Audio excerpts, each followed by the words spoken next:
อันนี้เป็นอำเภอคำตะกร้าดับเครื่องเสียงก็เพลงอิจิมิสุอันนี้ก่อนที่จะถึงอำเภอสว่างตัวนี้จะเป็นขบวนของอำเภอสว่างแดนดิน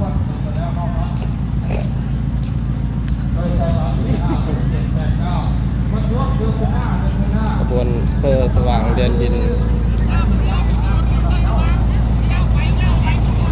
นี่เป็นรถดูอากาศดีเลยทุกคน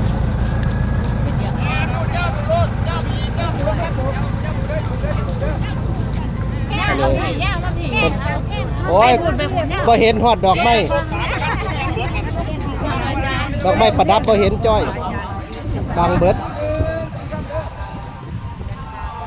อันนี้อำเภอสว่างแดนดิน